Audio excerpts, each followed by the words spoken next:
Hello student, कैसे हैं आप सब। एक बार पुनः आप सभी का आपके अपने चैनल शिव कोचिंग क्लासेस पर स्वागत है।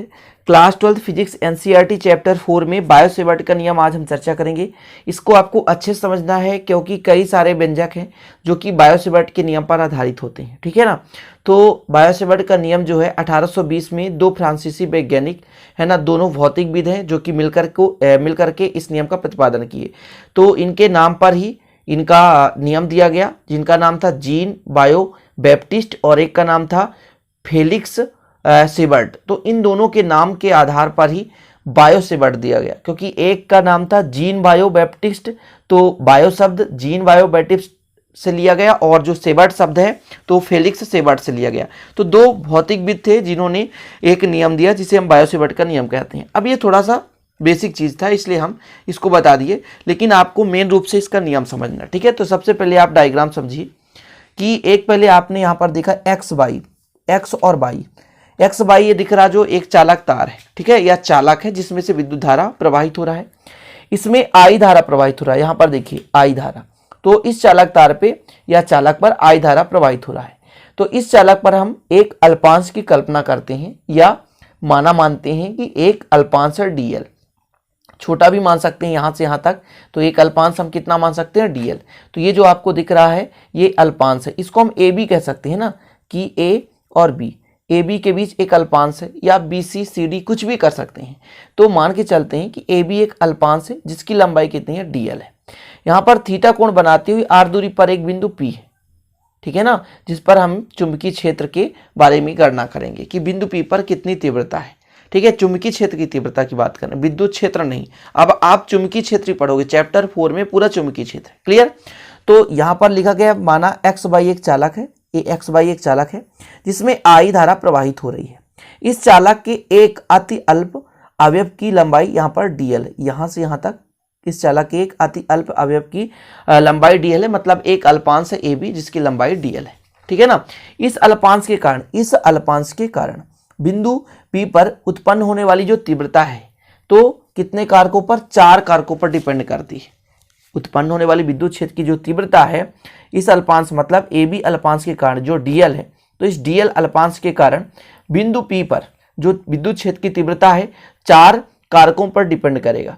पहला कारक है धारा, कितना धारा प्रवाहित हो रहा है। दूसरा अल्पांश की लंबाई।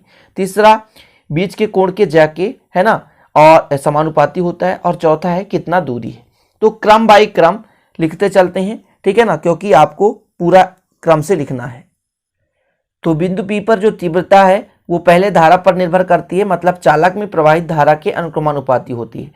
धारा के अनुक्रमानुपाती होती है, अर्थात जितना ज़्यादा धारा इसमें प्रवाहित होगा उतने ही बिंदु P पर तीव्रता होगी। तो dB जो है यहाँ पर अनुक्रमानुपाती का चिन्ह लगा दिया हमने I, ठीक है ना। ये आपका पहला है, ठीक है। तो हमने क्या लिखा पहला, कि जो चुंबकीय क्षेत्र की जो तीव्रता dB है वो चालक में प्रवाहित धारा की अनुक्रमानुपाती होती है। अगला आपको लिखना है कि धारा अवयव के लंबाई dl के अनुक्रमानुपाती होती है, मतलब बिंदु P पर विद्युत क्षेत्र की जो तीव्रता dB है वो dl के अनुक्रमानुपाती होती है, मतलब अल्पांश की लंबाई जितनी अधिक होगी उस पर तीव्रता उतनी ही अधिक होगी, यानी बिंदु P पर तीव्रता उतनी अधिक होगी। तो हम यहाँ पर लिख सकते हैं अर्थात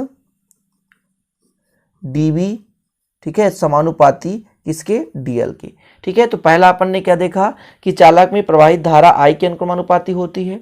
दूसरा अपन ने क्या देखा कि जो आपका अल्पांश है डीएल, ठीक है ना, तो जो विद्युत क्षेत्र की तीव्रता है, चुंबकीय क्षेत्र की जो तीव्रता डीबी है वो धारा में जो अल्पांश है डीएल है इसके अनुक्रमानुपाती होती है, अर्थात डीबी समानुपाती या अनुक्रमानुपाती डीएल, यानी अल्पांश की लंबाई जितनी अधिक होगी विद्युत क्षेत्र की तीव्रता चुंबकीय क्षेत्र की तीव्रता उतनी ही अधिक होगी। देखिए मैं यहाँ पर विद्युत क्षेत्र की तीव्रता थोड़ा सा क्यों अचानक आ जाता है, क्योंकि इसके पहले जो भी आपने पढ़ा विद्युत क्षेत्र की तीव्रता संबंधित पढ़ा, इसलिए बार बार विद्युत क्षेत्र की तीव्रता आ जाता है। तो चुंबकीय क्षेत्र की तीव्रता अपन पढ़ रहे हैं तो चुंबकीय क्षेत्र की तीव्रता लेना है, ठीक है। तो दो कंडीशन हो गया, पहला धारा के अनुक्रमानुपाती और दूसरा अल्पांश के अनुक्रमानुपाती होता है।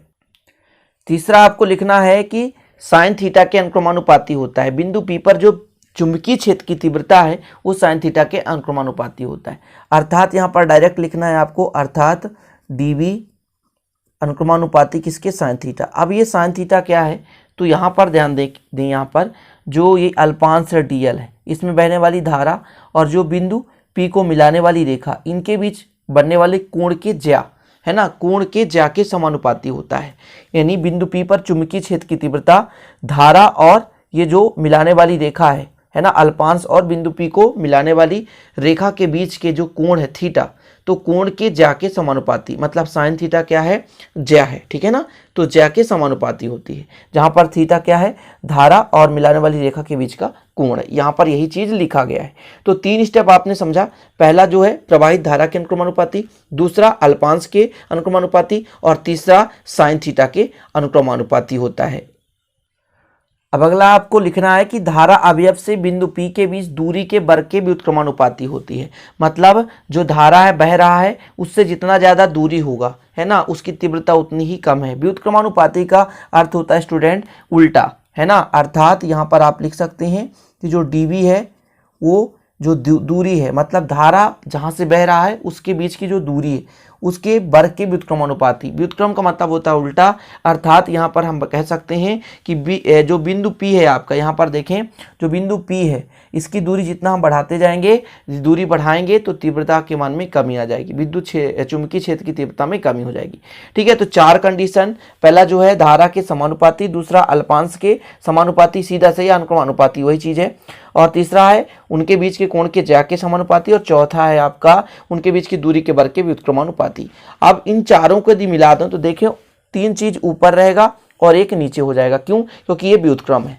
तो उपरोक्त चारों को मिलाने पर, तो यहाँ पर मैं लिख रहा हूं कि उपरोक्त चारों को मिलाने पर, सिस्टमेटिक लिखना है आपको, उपरोक्त चारों को मिलाने पर, उपरोक्त चारों को मिलाने पर, उपरोक्त चारों को मिलाने पर, तो मिला दीजिए, कितना हो जाएगा मिलाने पर, तो आपके पास आ जाएगा dv इक्वल, यह समानुपाती अभी I, दूसरे में dl, तीसरे में साइन थीटा बटे r स्क्वायर। अब जब समानुपाती हटाते हैं तो एक नियतांक लगा देते हैं, जब समानुपाती हटाते हैं तो एक नियतांक लगा देते हैं, तो आपके पास आ जाएगा dv इक्वल, यहाँ पर हम k लिख देते हैं I dl साइन थीटा बटे r स्क्वायर। ठीक है ना, ये अपन ने कर दिया। उपरोक्त चारों को मिलाने पर ध्यान दे, यहाँ पर ये पहला, दूसरा, तीसरा और चौथा आपने देखा, इन चारों को हमने मिला दिया तो ये चीज आपके पास आ चुका है। जहां यहाँ पर लिख सकते हैं, जहां के क्या है, जहां के आनुपातिक नियतांक है, एक आनुपातिक नियतांक है, आनुपातिक नियतांक है, इतना आपको क्लियर करना है, जहां के एक आनुपातिक नियतांक है। अब इसके आगे आपको लिखना है वायु या निर्वात के लिए k का मान। ठीक है ना, तो मैं यहां पर लिख दे रहा हूं वायु या निर्वात के लिए, अर्थात आकाश में। ठीक है ना, k का मान होता है स्टूडेंट μ0/4 पाई टेस्ला मीटर पर एम्पियर। इसको याद करना तो कर सकते हैं, k का मान है μ0/45 टेस्ला मीटर पर एम्पियर। अब इस k का मान यहाँ पर रख दें तो कितना आ जाएगा, dv इक्वल आ जाएगा μ0/4 पाई, है ना, I dl साइन थीटा बटे r स्क्वायर। ये आपके पास आ गया तीव्रता, यानी चुंबकीय क्षेत्र की तीव्रता का फार्मूला। ठीक है, और इसका प्रयोग स्टूडेंट अल्पांश के लिए हम कई जगह करेंगे, ध्यान दीजिएगा, कई जगह करेंगे, तो आपको परेशानी नहीं होनी चाहिए, क्योंकि इसका जब हम प्रयोग करेंगे तभी आगे चलकर व्यंजक लगेगा। इतना आपको पता हो गया। अब यहाँ पर थोड़ा सा और लिखना चाहते हैं तो लिख सकते हैं शॉर्टकट में कि जो μ0 का मान है, यानी किंतु μ0 बराबर होता है स्टूडेंट 4 पाई इंटू 10⁻⁷। ठीक है ना, इसका भी हो जाएगा टेस्ला मीटर प्रति एम्पियर, क्या टेस्ला मीटर प्रति एम्पियर, टेस्ला मीटर प्रति एम्पियर। क्लियर, तो इसकी वैल्यू यहाँ पर रखें तो dv इक्वल आ जाएगा 4 पाई इंटू 10⁻⁷ अपान 4 पाई। ठीक है, I dl साइन थीटा बटे r स्क्वायर। देखिए 4 पाई से 4 पाई क्या हो गया, कैंसिल, तो dv इक्वल कितना हो जाएगा 10⁻⁷ I dl साइन थीटा बटे r स्क्वायर। ये आपके पास कंप्लीट आंसर आ चुका है। ठीक है ना, यहाँ तक यदि आप कर देंगे तो और आपका प्लस पॉइंट हो जाएगा। तो इस प्रकार से डीबी और डायरेक्ट आप यहाँ पर टेस्ला लिख दें, मात्रक, ठीक है ना, टेस्ला। तो ये जो वायो सेवर्ट का नियम स्टूडेंट पूरा कंप्लीट हो चुका है, स्क्रीनशॉट ले सकते हैं, ठीक है। और यदि आप नए हैं तो चैनल को प्लीज़ सब्सक्राइब कर देना, आपको विधिवत पूरा सिलेबस कंप्लीट कराया जाएगा। पुराने वीडियो भी पड़े हुए हैं, कुछ जो नए वीडियो अपलोड हो रहे हैं उनको भी देखें प्लेलिस्ट में। और यदि आपको नोट्स लेना है विधिवत मेरा, ठीक है, हैंड रिटर्न नोट्स आपको यदि लेना है तो 9685292949 पर कांटेक्ट करें। आपको फिजिक्स, केमिस्ट्री, बायोलॉजी जिस सब्जेक्ट का नोट्स लेना है तो तैयार है, आप ले सकते हैं, ठीक है। मात्र चार्ज इसका 100 रुपये रहेगा और इसमें ऑब्जेक्टिव, न्यूमेरिकल सब कुछ आपको दिया जाएगा। तो ये छोटा सा जानकारी था, चलते हैं फिर मिलते हैं अगली वीडियो में, तब तक के लिए जय हिंद, वंदे मातरम।